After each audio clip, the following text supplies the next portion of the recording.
मंजिल यूं ही नहीं मिलती राही कोई, दिल में जुनून जगाना पड़ता है। मंजिल यूं ही नहीं मिलती राही कोई, दिल में जुनून जगाना पड़ता है। पूछा चिड़िया से कि कैसे बनता है घोंसला, पूछा चिड़िया से कि कैसे बनता है घोंसला, बोली तिनका तिनका उठाना पड़ता है, बोली तिनका तिनका उठाना पड़ता है। नमस्कार दोस्तों, आप सभी का हमारे YouTube चैनल पर स्वागत है। काफ़ी दिन होने के बाद वापस आज हम ऑन बोर्ड क्लास ले रहे हैं। इतने दिन हमारी ये जो करंट अफेयर की क्लास थी ये सीधे ही मैं लाइव कर रहा था, पर अब किसी वजह से लाइव नहीं हो पा रही है, इस वजह से मैं रिकॉर्ड करके अपलोड कर रहा हूँ। तो मुझे उम्मीद है कि आप हमें अपना पूरा प्यार ज़रूर देंगे इसी वीडियो में भी। तो आइए शुरुआत करते हैं। आज है 29 मार्च 2024। 29 मार्च 2024 के हम प्रमुख करंट अफेयर की घटना देखने वाले हैं। और today current affair episode number ये है हमारा 243वां। अगर आपने पिछला एक भी एपिसोड नहीं देखा है तो वो सभी भी जरूर देख लेना, क्योंकि उसमें मैंने आप सभी के लिए most important current affair plus static GK भी कवर कराए हैं। तो आपको वो वीडियो आपको अलग अलग मंथ की प्लेलिस्ट बनी है, तो वहाँ पर जाकर भी आप देख सकते हैं। और इसके अलावा आप हमारे जो यूट्यूब चैनल के मेन पेज पर हैं वहाँ पर भी जाकर देख सकते हैं। तो इस वीडियो के अंदर हम विश्व, भारत और राजस्थान इन तीनों का करंट अफेयर बताने वाला हूं, प्लस मैं इसमें आपको स्टैटिक जीके का जो भी पोर्शन है वो भी कवर करवाने वाला हूं। तो ये वीडियो आपको अंत तक जरूर देखने और इसके नोट्स भी बना लेने।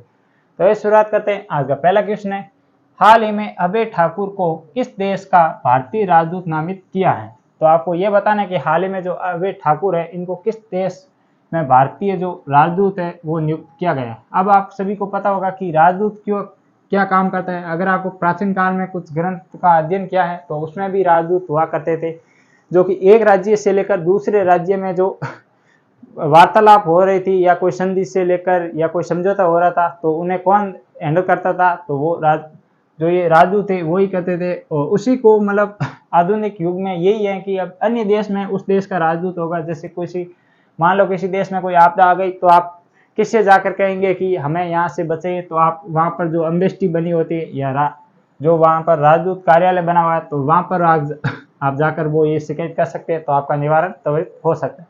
और राजदूत आगे जो उस देश का राजदूत होता है उस देश के राष्ट्रपति या प्रधानमंत्री को संबोधन करके ये सूचना आगे पहुँचाता है। तो ये होता है राजदूत का काम। और अब भारतीय राजदूत नियुक्त हुआ है तो जिनका नाम है अभय ठाकुर, ये किस देश में नामित हुए हैं? ऑप्शन ए है और म्यांमार, ऑप्शन बी है चीन, ऑप्शन सी है फिनलैंड और ऑप्शन डी है जापान। तो किस देश में इनको नियुक्त किया गया है? तो इनको नियुक्त किया गया है म्यांमार। ये भी आप सभी को पता होगा। म्यांमार की राजधानी क्या है? तो म्यांमार की राजधानी वो है रंगून। ये भी आप सभी को पता है। और म्यांमार का प्राचीन नाम है वो मिलता है ब्रह्मा। ब्रह्मा म्यांमार का प्राचीन नाम मिलता है। और 1935 के अंदर भारत से अलग होकर म्यांमार एक अलग देश बना या ब्रह्मा एक अलग देश बना है। और इसके अलावा बहादुर शाह जफर जो अंतिम मुगल बादशाह थे वो भी यहीं से मतलब इनका जो अंतिम समय बीता था वो भी रंगून में बीता था। तो ये आपको इतना थोड़ा सा ध्यान रखना है। और इसके अलावा चीन की राजधानी है वो बीजिंग, ये आपको ध्यान रखना है। और इसके अलावा चीन के हांगजो में आप सभी को पता होगा कौन से एशियाई पैरा ओलंपिक गेम और एशियाई गेम का आयोजन किया गया है। फिनलैंड राजधानी है नारो, आप सभी को ये भी पता है। और जापान की राजधानी है टोक्यो, जहाँ पर क्या हुआ था? टोक्यो ओलंपिक हुआ था। कौन सा? 2020 का जो 2021 के अंदर हुआ था। तो इतना आपको ध्यान रखना। आइए आगे बढ़ते हैं, देखते हैं आज का दूसरा क्वेश्चन। हाल ही में पैरा पावर लिफ्टिंग विश्व कप में गोल्ड मेडल किसने जीता है? तो आपको उस खिलाड़ी का नाम बताना है जिसने पैरा पावर लिफ्टिंग विश्व कप में जो विश्व कप हुआ था उसमें गोल्ड मेडल जीता है। ऑप्शन ए है राजेश कुमार, ऑप्शन बी है विनय कुमार और ऑप्शन जो सी है कैलाश शर्मा और ऑप्शन डी है देवेंद्र झाझड़ी। तो इसका राइट आंसर होगा वो होगा ऑप्शन नंबर ए बी होगा, विनय कुमार इसका राइट आंसर होगा। और कितने केजी जो ये वर्ग में ये गोल्ड मेडल जीता है? तो ये जीता है 50 केजी वर्ग में ये गोल्ड मेडल जीता है। ये भी आपको थोड़ा सा ध्यान रखना है। और इसके अलावा देवेंद्र झाझड़ी का नाम आप सभी ने हाल ही में सुना होगा, क्योंकि इनको ये खिलाड़ी कहाँ के हैं? तो ये खिलाड़ी हैं राजस्थान के चूरू से। और किस खेल से संबंधित है? तो ये भाला फेंक या जेवलिंग थ्रो से संबंधित है। और इन्हें हाल ही में भारतीय पैरा ओलंपिक जो कमेटी है इनका अध्यक्ष बनाया गया था। तो ये भी आपको थोड़ा सा ध्यान रखना है। और इसके अलावा इसमें इतना ही ध्यान रखें। और ये कहाँ पर आयोजित की जाती है? ये आयोजित कहाँ पर हो रहा है ये टूर्नामेंट? तो ये हो रहा है ऑस्ट्रेलिया के अंदर।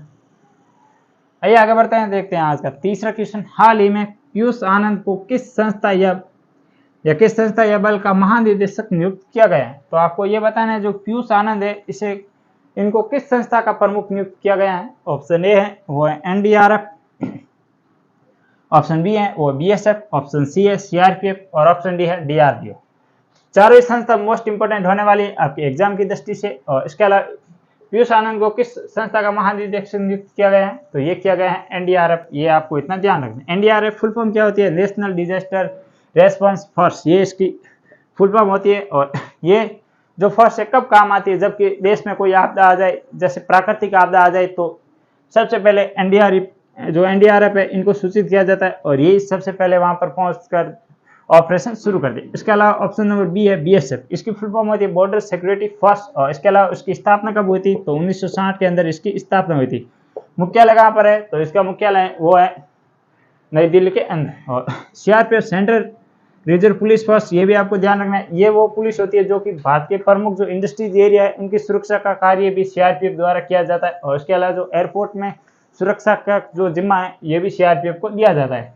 और इसके अलावा डीआरडीओ एक ऐसी संस्था है जो कि भारत में प्रमुख रूप से हथियारों का निर्माण करने में अपना अहम योगदान दे रही है। और इसके अलावा डीआरडीओ की फुल फॉर्म है डिफेंस रिसर्च डेवलपमेंट ऑर्गेनाइजेशन। और इसके अलावा समीर कामत है वर्तमान में डीआरडीओ के महानिदेशक या अध्यक्ष है। ये आपको इतना ध्यान रखना। आइए आगे बढ़ते हैं, देखते हैं आज का चौथा क्वेश्चन। हाल ही में भारत और किस देश के मध्य 2+2 रक्षा एवं विदेश मंत्री स्तरीय वार्ता हुई है? तो आपको ये बताना है कि 2+2 जो ये वार्ता होती है प्रति साल भारत और अन्य देशों के साथ आयोजित की जाती है। तो आपको इस साल की जो 2024 की है ये किन दो देशों के मध्य आयोजित हुई है? तो एक देश तो मैंने आपका यहाँ पर नाम लिखा है भारत, और एक अन्य देश है वो आपको बताना है। ऑप्शन ए है ऑस्ट्रेलिया, ऑप्शन बी है ब्राजील, ऑप्शन सी है जापान और ऑप्शन डी है रूस। तो इसका राइट आंसर क्या होगा कि 2+2 रक्षा एवं विदेश जो मंत्री स्तरीय वार्ता है ये किन के मध्य आयोजित की गई है? तो ये की गई है ब्राजील और भारत के मध्य। ये आपको ध्यान रखना। ब्राजील की राजधानी है वो है ब्राजीलिया। और खट्टे शहद जो खट्टे शहद है ये कहाँ पर पाए जाते हैं प्रमुख रूप से? तो ये ब्राजील में पाए जाते हैं। ये भी आपको ध्यान रखना है। और इसके अलावा एक आपको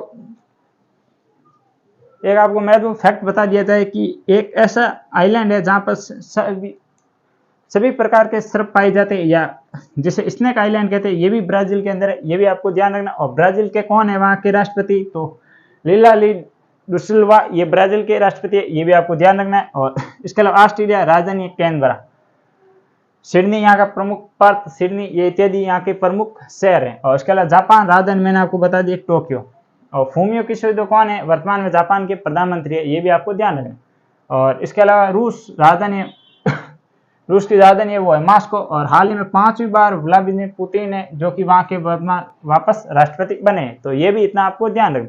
तो ये तो थे कुल 4 क्वेश्चन जिसमें मैंने आपको विषय और भारत का करंट अफेयर बताए हैं। अब ये जो 2 स्पेशल क्वेश्चन है ये हैं विशेष तौर से जो राजस्थान एग्जाम की तैयारी कर रहे हैं, जैसे मान लो राजस्थान पुलिस हुआ, आरएस हुआ, पशु परिचय हुआ, एलडीसी हुआ, या महिला सुपरवाइजर इत्यादि की जो तैयारी कर रहे हैं उनके लिए ये 2 क्वेश्चन प्रति जो क्लास में हमारे 2 राजस्थान करंट अफेयर से क्वेश्चन आते हैं। तो ये भी आपको जरूर देखने जो विशेष तौर से राजस्थान के एग्जाम की तैयारी कर।